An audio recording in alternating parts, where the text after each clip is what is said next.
natin dito na pag ikaw ay gustong mag-rank, sundan mo lang to, gawin mo lang to, at aralin mo kung paano magtanong ka. Bakit? Kasi very important.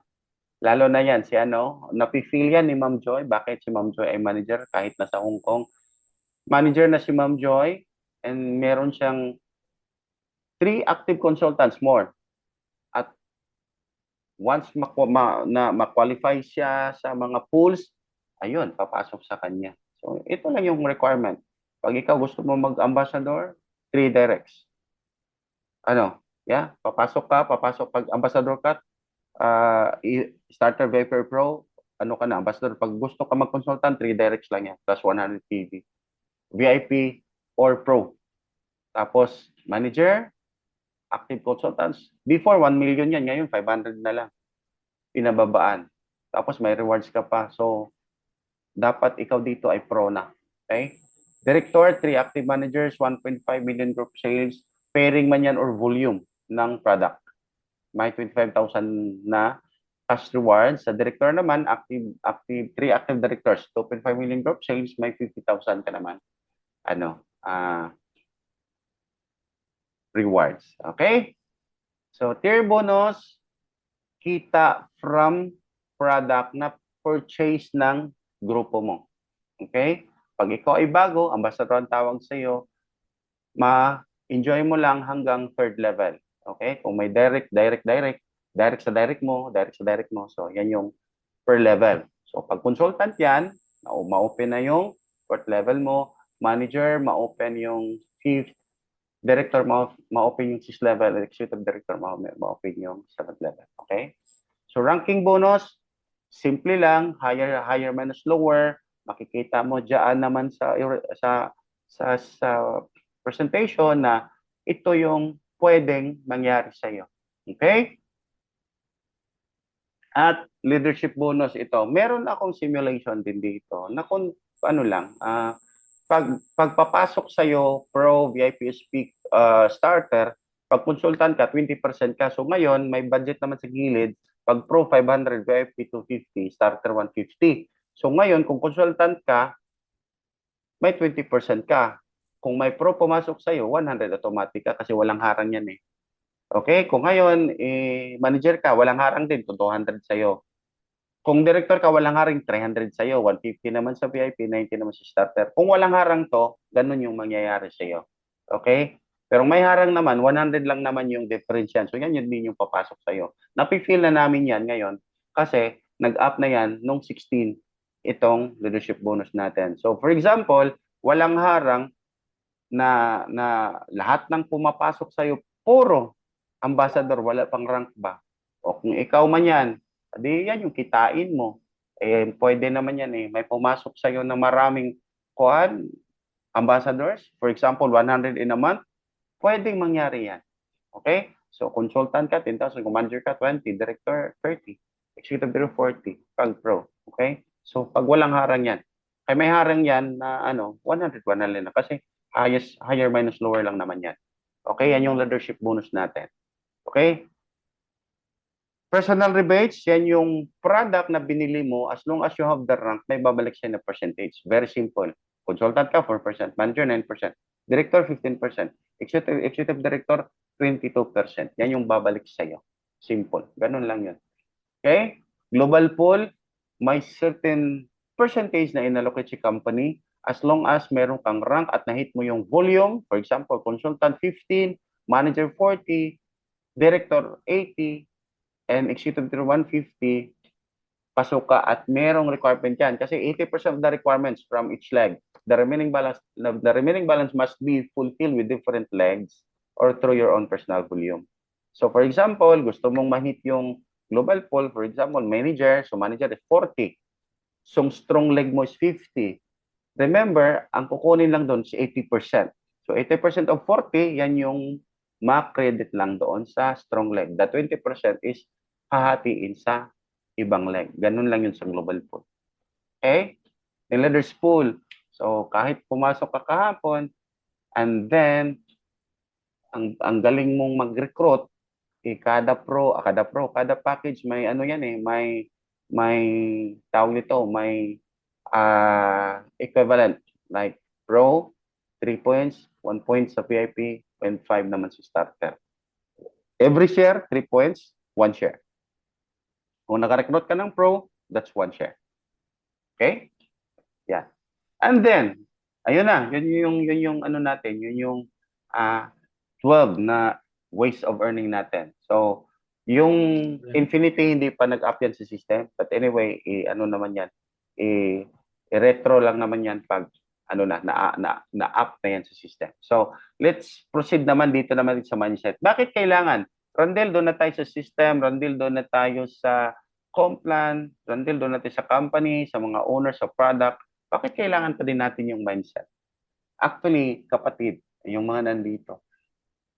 Kasi pag wala to walang kwenta din eh. So you have to be careful sa mindset din kasi itong mindset natin, ito yung habitual way of thinking ba na talagang nagdidikta sa na influence ka, then how to respond, how they respond ba to the situation. So very crucial at very important itong tinatawag nating mindset. Kasi sinasabi, ay, walang utak. Oh no, may utak yan kasi yung utak natin, yung brain kasi yan yung habitat ng mindset natin. Meaning, lahat tayo may utak pero hindi lang ginagamit yung mindset ba? Hindi ginamit yung talagang itong ano natin, nasa loob. Okay? So ngayon, may five types of mindset. So you check kung saan ka dito. So ano bang meron ka? Ano bang types of mindset ka? Una, ito yung tinatawag na growth mindset. So, ano tong growth mindset na ito? Ito yung pinaka dapat mong i-check kasi ito yung belief na itong abilities can be developed through effort and learning. So, people with a growth mindset tend to embrace challenges, learn from mistakes, and focus on the process. So, kung tingin mo ikaw yan, ay, meron na pala ako, growth mindset pala ako. Kasi minsan kasi hindi tayo aware. Hindi tayo aware sa ano ba yung meron tayo, ano ba yung iniisip natin. Okay? Next, we have fixed mindset. Ito yung pinakamahirap pag yung mindset mo is naka-fix. The belief that abilities are innate and can't be developed. Titingnan mo, parang wala na talaga, walang chance talaga. People with a fixed mindset may try to hide their mistakes and deficiencies. Ganun yon. Ito yung klaseng tao pag meron kang, you know, ina-advise, sinasabi, wala, kasi sarado yun. Kasi nakafix yung mindset nila. Kung ano yung pinaniniwalaan nila, yun na yun. Okay? Next, we have abundance mindset. So ito yung pinakamaganda din. If you have the belief that there are enough resources for everyone and that people should be grateful for what they have. So that's abundance mindset. Okay? So ito yung pinaka ano din, ipa-practice kasi kailangan mo ding i-practice to eh. Kasi hindi naman tayo pinangpanganak na iyan na eh. So practice mo din, may acceptance din kasi hindi naman tayo lahat perfect eh. Pwera lang kung walang sinasabing perfecto, pwera lang din kung magpabinyag ka, yung pangalan mo perfecto, pwede ka nang magiging perfecto talaga. Pero walang ganun eh. So abundance mindset that believe that there are enough resources, everyone that people should be grateful for what they have. And the next one is scarcity mindset. Ito din, meron din ba? Ako din meron din ganito. And please check yourself na meron din ba kayo dito. The belief that there is enough to go around and that people will always be lacking. People with scarcity mindset may be obsessed with that they don't have. Yun bang talagang ano ba? Pag meron sila, parang ano ka na eh, hindi ka na ano eh, sa ano pa, sa Bisaya pa, hindi ka na mahimutang eh. Hindi ka mapakali ba? No?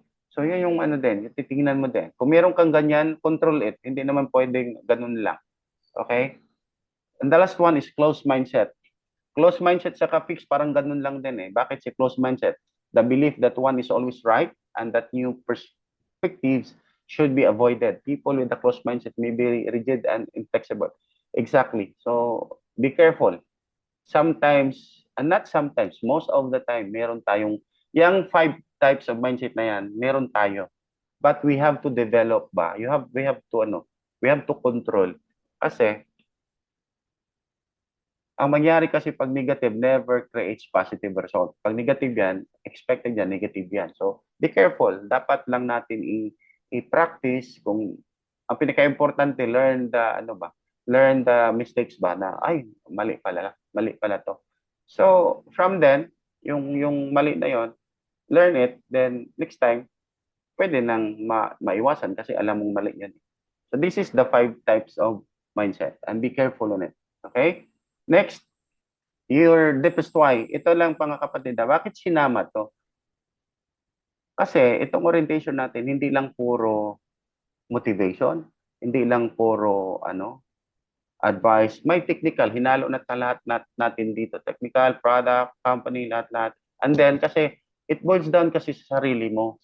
So bakit mo ito gagawin? Bakit mo ito kailangan bigyan ng oras? Bakit mo ito um, ipo-force yung sarili mo? Because of one reason, yung deepest why mo. So ano ba yung deepest why mo? Simple lang kasi pag ang deepest why yung pag-uusapan natin, ano ba yung pwede? Ano ba yung dapat mong gawin? Ano ba yung reason or purpose bakit mo ito ginagawa? Bakit ka nga walang tulog? Bakit ka nga uh, uh, ginagawa itong business? Bakit? Kasi meron kang pinaglaanan. Una yung family mo. Okay? So ang family, yung family talaga is very important.